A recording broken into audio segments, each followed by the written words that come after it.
Hello friends, आज हम discuss करेंगे basic numeracy for competitive exams का chapter number 2 that is fraction. हमारा चैप्टर नंबर 2 है फ्रैक्शन। सबसे पहले फ्रैक्शन की डेफिनेशन देख लेते हैं। A number of the type x by y, कोई भी नंबर है x बाय वाई टाइप का जो क्या रिप्रेजेंट कर रहा है कि x number of parts out of y number of equal parts of thing is called fraction. For example जैसे 2/7 है, आपके पास 7 इक्वल पार्ट्स हैं, उसके 2/7 मीन्स 2 पार्ट्स ऑफ 7 पार्ट में से। तो फ्रैक्शन होता क्या है? Numerator by denominator. तो जो आपके पास ये 2 है वो आपका न्यूमरेटर है और 7 क्या है? डिनोमिनेटर है। कुछ टर्म्स देख लेते हैं। Fraction whose denominator is 10, 100, 1000 and so on is called decimal fraction. That is कि आपको कोई डिजिट अगर यहाँ 10 से डिवाइड हो रही है, 100 से हो रही है, 1000 से हो रही है, तो वो डेसिमल में देगी, तो वो क्या होता है? डेसिमल फ्रैक्शन होता है। अब फ्रैक्शन, ऐसे फ्रैक्शन जिनके डिनोमिनेटर सेम हो उनको हम बोलते हैं लाइक फ्रैक्शन। जैसे 3/8, 5/8, 8 सेम है, डिनोमिनेटर सेम्स हैं, इनको हम बोलते हैं लाइक फ्रैक्शन। और ऐसे फ्रैक्शंस जिनके डिनोमिनेटर्स सेम नहीं हैं उनको हम बोलते हैं अनलाइक फ्रैक्शन। जैसे आपके पास 3/4, 9/11 क्या है? डिनोमिनेटर डिफरेंट है, तो that is called unlike fractions. Next हम रूल्स देख लेते हैं for comparison of fractions. Rule number 1 है फॉर सेम डिनोमिनेटर। अगर आपके पास दो फ्रैक्शंस को कंपेयर करना है कि उनमें बड़ा और छोटा कौन है, और आपके पास ये दिया हुआ है कि दोनों फ्रैक्शंस के डिनोमिनेटर सेम्स हैं, तो ग्रेटर फ्रैक्शन वो होगा जिसका डिनोमिनेटर बड़ा होगा। तो जैसे आपके पास 5/11, 3/11 है, तो डिनोमिनेटर दोनों के सेम है, तो आपको सिर्फ न्यूमरेटर में देखना है कि जो बड़ा है उसी का फ्रैक्शन भी बड़ा होगा। सेकेंड रूल देख लेते हैं। फोर सेम न्यूमरेटर्स, अगर न्यूमरेटर बड़े हैं दो फ्रैक्शंस के, जैसे आपके पास है कि दो फ्रैक्शंस के न्यूमरेटर सेम है, तो ग्रेटर कौन सा होगा फ्रैक्शन? जिसका स्मॉलेस्ट डिनोमिनेटर होगा, जिसका डिनोमिनेटर छोटा होगा वो फ्रैक्शन बड़ा होगा। अब जैसे 7/13, 7/19 है, तो ये 7 और 7 उसका क्या है? न्यूमरेटर है जो सेम है। तो अब हमें ये देखना है कि दोनों में बड़ा कौन है, तो हम ये देखेंगे कि उनके नीचे जो डिनोमिनेटर है, डिनोमिनेटर में वैल्यू छोटी किसकी है? तो डिनोमिनेटर छोटा कौन है? 13। तो इसका मतलब आपका जो फ्रैक्शन है 7/13 वो ग्रेटर होगा 7/19 से। रूल नंबर 3 देख लेते हैं। कुछ फ्रैक्शंस ऐसे होते हैं जिनके डिनोमिनेटर्स भी अलग होते हैं, न्यूमरेटर्स भी अलग होते हैं। उनको सोल्व करने के लिए हमारे पास एक टेक्निक है, जो हम उसके स्टेप्स हैं वो फॉलो करते हैं। स्टेप नंबर 1 क्या है? Among all the given fraction, जितने भी फ्रैक्शंस दिए हुए हैं, आपको सबसे पहले देखना है कि maximum number of digit numerator में कितनी है और डिनोमिनेटर में कितनी है। तो न्यूमरेटर को आप n से डिनोट करोगे और डिनोमिनेटर को d से, उनकी डिजिट्स को, कि उसमें number of maximum number of digits कितनी है। सेकेंड स्टेप आता है, फिर हम d माइनस n निकालते हैं। फिर हम थर्ड स्टेप में आते हैं। थर्ड स्टेप में हम क्या देखते हैं कि d माइनस एन की वैल्यू 0 आ रही है, 1 आ रही है, या क्या आ रही है। अगर 0 और 1 आ रही है तो हम उन सारे फ्रैक्शंस को 10 से मल्टीप्लाई करते हैं। और अगर वो 2, 3, 4 और कुछ और आ रही है तो हम उस ईच फ्रैक्शंस को, अगर 2 आ रही है तो 10 की पावर 2 से मल्टीप्लाई करेंगे, 3 आ रही है तो 10 की पावर 3 से, 4 आ रही है तो 10 की पावर 4 एंड सो ऑन, इनसे हम मल्टीप्लाई करते हैं। After multiplication find only the integer value. Multiply करने के बाद हम सिर्फ इंटीजर वैल्यू देखते हैं रिजल्टेंट फ्रैक्शंस की। तो अगर स्टेप नंबर 4 में वो जो इंटीजर वैल्यू है वो सेम आ रही है दो फ्रैक्शंस की, तो हम उसमें नेक्स्ट डेसिमल प्लेस चेक करते हैं। फिर हम कंपेयर करते हैं इंटीजर और डेसिमल वैल्यू को। तो जो fraction having the maximum value, जिस फ्रैक्शन की सबसे बड़ी वैल्यू होगी उसी का ग्रेटेस्ट फ्रैक्शन होगा, और जिसकी मिनिमम वैल्यू होगी उतना ही उसका लिस्ट फ्रैक्शन होगा। अब हम देख लेते हैं, जो भी हमने स्टेप किए थे उसको एक एग्जांपल से समझ लेते हैं। जैसे आपको ये दिए हुई हैं 4 टर्म्स, इनको आपको अरेंज करना है डिसेंडिंग ऑर्डर में। इसमें आपके न्यूमरेटर और डिनोमिनेटर सब डिफरेंट हैं, तो हमें वो थर्ड वाला रूल ही फॉलो करना होगा। तो सबसे पहले हम देखते हैं maximum number of digit in numerator. आपके पास ये न्यूमरेटर है, इसमें 7 एक डिजिट है, 4, 9, 3 यानी 3 डिजिट्स हैं, 8, 7 2 डिजिट है, और 1, 2, 3 3 डिजिट्स हैं। तो मैक्सिमम नंबर ऑफ डिजिट्स कितनी है न्यूमरेटर में? 3, तो n की वैल्यू आ गई 3। सिमिलरली हम देखेंगे डिनोमिनेटर में मैक्सिमम नंबर ऑफ डिजिट्स कितनी है? 3 डिजिट। आप ऐसे काउंट करोगे 1, 2, 3, जैसे आपके पास 2, 3, 5 है, तो ये एक 3 डिजिट है। तो हमने नेक्स्ट हमने किया d minus n. D minus n की वैल्यू क्या आ रही है? 0। 0 और 1 आती है तो हम किससे मल्टीप्लाई करते हैं? 10 से। तो हमने सभी फ्रैक्शंस को 10 से मल्टीप्लाई किया। मल्टीप्लाई करने के बाद हमने देखा डिवाइड करके हम सिर्फ इंटीजर वैल्यू फाइंड आउट करते हैं, तो सभी टर्म्स की इंटीजर वैल्यू 5 आ रही है। फिर हमने क्या किया, उससे आगे जो डिवाइड करने के बाद उसके डेसिमल पॉइंट्स लिए। डेसिमल पॉइंट्स लिए तो अगेन हमने देखा कि दो डेसिमल पॉइंट्स फिर से सेम आ रहे हैं, तो value of two fractions are same. तो हमें सिर्फ उन्हीं दो को आगे एक्सटेंड करके देखना है। तो हमने देखा 5.27 आ रहा है, 5.23 आ रहा है, तो हमने इनको अरेंज कर दिया डिसेंडिंग ऑर्डर में। तो अब यही आपके पास इसी तरह जैसे ये टर्म्स अरेंज हुई वैसे ही आपके पास फ्रैक्शन वाली टर्म्स अरेंज हो जाएंगी। तो हमने इनको अरेंज कर दिया डिसेंडिंग ऑर्डर में।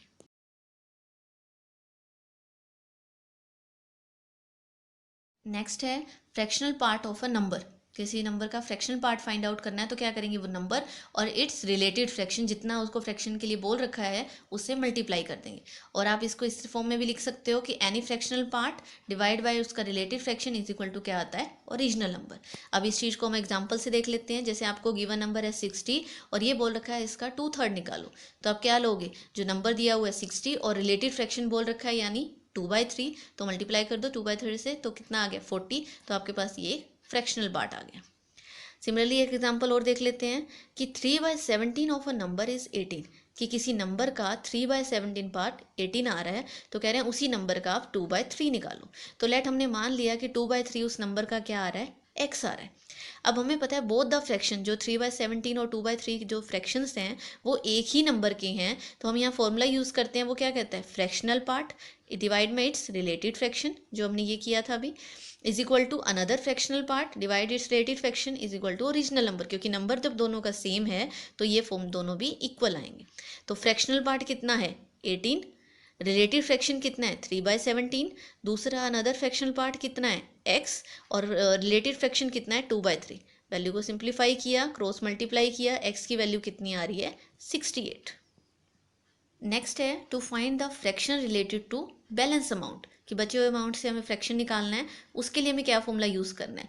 उसके लिए दो पार्ट आते हैं कि एक इंडिपेंडेंट फ्रैक्शंस होते हैं, एक डिपेंडेंट फ्रैक्शंस होते हैं। इंडिपेंडेंट फ्रैक्शंस होते हैं जो किसी के ऊपर भी डिपेंड नहीं करते, डैट इज उसके लिए फॉर्मूला क्या होता है, fraction for balance part that is 1 minus sum of जितने भी इंडिपेंडेंट फ्रैक्शंस हैं उनका सम करके 1 में से माइनस कर दो, तो बाकी बचे हुए का फ्रैक्शन पार्ट निकल जाएगा। एग्जाम्पल से देख लेते हैं। A person spends 3/8 part of his salary on food, 1/12 part of his salary on education, 1/4 part of salary is clothing। कह रहे हैं कि एक पर्सन है जो 3/8 part सैलरी का अपनी फूड पे खर्च कर रहा है, उसी का 1/12 पार्ट एजुकेशन पे खर्च कर रहा है, 1/4 पार्ट सैलरी का क्लोथिंग पे खर्च कर रहा है। उसके पास अब कितने रुपए बच गए हैं 550 रुपीज़। तो फाइंड इट्स टोटल सैलरी, हमें टोटल सैलरी फाइंड आउट करनी है। यानी spending on each item is independent, जो भी स्पेंड कर रहे हैं अलग अलग आइटम पे सब इंडिपेंडेंट है, किसी के ऊपर डिपेंड नहीं कर रहे हैं। तो each fraction has indicated as out of total salary, क्योंकि जो भी फ्रैक्शन आ रहा है 3/8 है, 1/12 है, 1/4 है, वो आउट ऑफ टोटल सैलरी में से ही फाइंड आउट आ रहा है, यानी किसी एक के ऊपर डिपेंड नहीं कर रहा है। तो fraction related to balance part के लिए क्या करते हैं, 1 में से जितने भी बचे हुए हैं उनका सम करके माइनस कर दो। सम किया, एलसीएम लिया, एलसीएम लेके उसको सोल्व किया, तो उसके बाद हमने क्या निकाला, टोटल सैलरी का फॉर्मूला क्या होता है, रेस्ट अमाउंट, जितना बचा है कितना 550, और फ्रैक्शन रिलेटेड टू जितना फ्रैक्शन बचा है रेस्ट पार्ट का उससे डिवाइड कर दिया, डिवाइड करके पास आपके पास टोटल सैलरी आ जाएगी। सेकेंड केस देख लेते हैं फॉर डिपेंडेंट फ्रैक्शन के लिए। फ्रैक्शन फॉर बैलेंस पार्ट का फॉर्मूला क्या होता है, 1 minus first fraction, 1 minus second fraction, और अगर और भी फ्रैक्शन है तो 1 में से उनको मल्टीप्लाई करके मल्टीप्लाई कर देते हैं, 1 में से माइनस करके उनको मल्टीप्लाई कर देंगे। तो एग्जाम्पल देख लेते हैं सेम।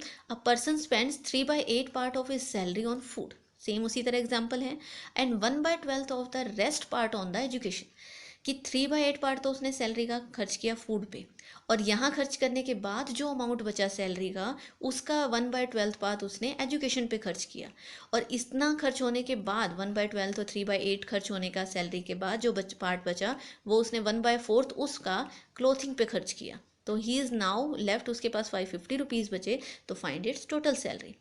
अब यहाँ पे हमने केस देखा कि डिपेंड कर रहा है एक दूसरे के ऊपर, यानी स्पेंडिंग ऑन ईच आइटम, जो भी हम स्पेंड कर रहे हैं ईच आइटम के ऊपर, except the first item, first item को छोड़ के, depends on the amount remaining after spending on the previous item, कि वो अमाउंट बच रहा है जितना हम प्रीवियस आइटम को परचेज करके बच रहा है, यानी depend on the amount remaining after the spending on previous item. तो यानी डिपेंड हो रहा है तो डिपेंडेंट फ्रैक्शन है, तो फॉर्मूला क्या है, 1 minus first fraction, 1 minus second fraction, 1 minus third fraction, तीनों की मल्टीप्लाई कर दी, मल्टीप्लाई करके आ गया टोटल सैलरी वही रेस्ट अमाउंट। रेस्ट अमाउंट कितना बचा है 550, और फ्रैक्शन कितना बचा है रेस्ट पार्ट का, वो आपके पास ये बचा है। सिंप्लीफाई करो इसको डिवाइड करके, आपके पास सैलरी कितनी आ गई 1280 rupees. Insert any number of fraction in between two given fraction, कि दो फ्रैक्शंस के बीच में कोई नंबर हमें इंसर्ट करना है यानी डालना है, तो उसके लिए क्या फॉर्मूला यूज़ करना है। जैसे आपके पास दो फ्रैक्शंस हैं a by b x by y, तो क्या करना है, रिजल्ट फ्रैक्शन क्या होगा कि a न्यूमरेटर को ऐड कर दो, डिनोमिनेटर को ऐड कर दो, यानी a प्लस एक्स डिवाइड में b प्लस वाई। तो आप ऐसे इसके अंदर नंबर को ऐड कर सकते हो। कुछ एग्जांपल्स देख लेते हैं फ्रैक्शंस के ऊपर बेस्ड, जो कॉम्पिटिटिव एग्जाम्स में आते रहते हैं। If the product of two number is 5, कि अगर दो नंबर की प्रोडक्ट 5 है, and one of the number is 3/2, और उनमें से एक नंबर 3/2 है, तो what will be the sum of the number. तो दोनों नंबर्स का सम क्या होगा। हमें दिया हुआ है दोनों की प्रोडक्ट, यानी first number multiply second number, क्या दिया हुआ है 5। सेकंड उसने बोला कि एक नंबर क्या है 3/2, तो एक नंबर हमने 3/2 रख दिया। तो फर्स्ट नंबर यहाँ से हमने कैलकुलेट किया, कितना आ गया 10/3।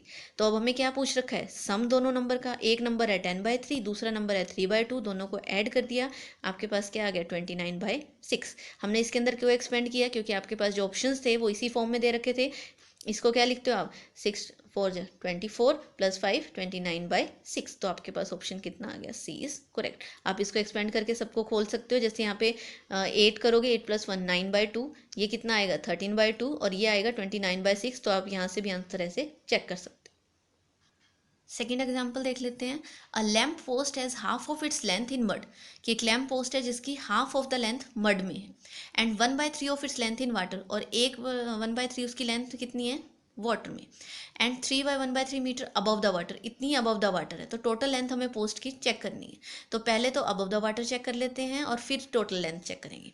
फ्रैक्शन अबव वाटर कितनी आएगी कि 1 में से इनका मड में जितनी है और वाटर में जितनी है उनको हमने माइनस कर दिया। मड में कितनी है 1/2 और ये 1/3, माइनस किया तो कितना आ रहा है 1/6। तो 1/6 जो है लेंथ ऑफ पोस्ट वो कितनी आएगी 3/1/3 मीटर, जितना अबव द वाटर है। तो हमने लेंथ ऑफ पोस्ट निकालनी है, 6 को इधर मल्टीप्लाई कर दोगे तो लेंथ ऑफ पोस्ट कितनी आ गई 20 मीटर। 20 मीटर यानी option D is correct. Third देख लेते हैं। In an examination student was asked to find 3/14 of a certain number, किसी एग्जामिनेशन में एक स्टूडेंट को क्वेश्चन किया गया था कि किसी नंबर का 3/14 पार्ट निकालना है। By mistake he found 3/4 of it, पर उसने गलती से उसका क्या निकाल दिया 3/4 पार्ट निकाल दिया। जो उसका आंसर आया वो 150 ज़्यादा आया करेक्ट आंसर से। तो ये कह रहे हैं कि गिवन नंबर क्या होगा जो उन्होंने दिया होगा, जो उसने गलत आंसर फाइंड आउट किया। तो हमने क्या किया, जितना उसने फाइंड आउट किया उसमें से माइनस कर दिया, जितना एक्चुअल उसको निकालना था मल्टीप्लाई किया नंबर से, और इज इक्वल टू क्या रख दिया 150। कितना 150 उसका ज़्यादा आंसर आ रहा है। तो यहाँ पे 3/4 इसको सोल्व किया, एलसीएम लेके, इनटू में नंबर था उसको उधर शिफ्ट कर दिया, नंबर की वैल्यू कितनी आ गई यानी 280। तो option D is correct. Next देख लेते हैं। Which of the following fraction is the smallest, इनमें से कौन से फ्रैक्शन, इसमें से कौन सा फ्रैक्शन स्मॉलेस्ट है हमें फाइंड आउट करना है। अब ये ना तो लाइक फ्रैक्शन है ना अनलाइक फ्रैक्शन है, ये ऐसे फ्रैक्शन है जिसमें डिनोमिनेटर और न्यूमरेटर सब अलग अलग हैं। तो हम वो थर्ड रूल लगाएंगे। सबसे पहले हम क्या देखेंगे, मैक्सिमम डिजिट इन न्यूमरेटर में कितनी डिजिट है 2, और सिमिलरली डिनोमिनेटर में भी 2 हैं। तो d माइनस एन निकाला क्या आ रहा है 0। 0 आता है तो हम क्या करते हैं, ईच फ्रैक्शन को 10 से मल्टीप्लाई करते हैं। तो हमने 10 से मल्टीप्लाई कर दी, मल्टीप्लाई और डिवाइड किया, तो डिवाइड करने के बाद आपके पास ये इंटीजर वैल्यूज़ आ रही हैं। तो सबसे स्मॉलेस्ट क्या है 4.2। तो जो स्मॉलेस्ट है उसी की वैल्यू, उसका फ्रैक्शन भी स्मॉलेस्ट होगा, और जो हाईएस्ट है उसका फ्रैक्शन भी हाईएस्ट होगा। तो हमें स्मॉलेस्ट पूछ रखा है, तो 14/33 इज द स्मॉलेस्ट। तो option B is correct. Last देख लेते हैं एग्जाम्पल और। What fraction of 2 hours is 12 second, कि क्या फ्रैक्शन होगा 2 hours का इज 12 सेकेंड में। तो रिक्वायर्ड फ्रैक्शन कितना है 12 सेकेंड बाय 2 hours। तो 2 hours को कन्वर्ट कर दो सेकेंड में, पहले इसको चेंज किया तो आपने मिनट में, 1 hour is equal to 60 minute में। फिर मिनट को कन्वर्ट किया सेकेंड में, 60 से और मल्टीप्लाई कर दिया, इसको सिंप्लीफाई किया, क्या आ रहा है 1/600। तो option A is correct. Thank you.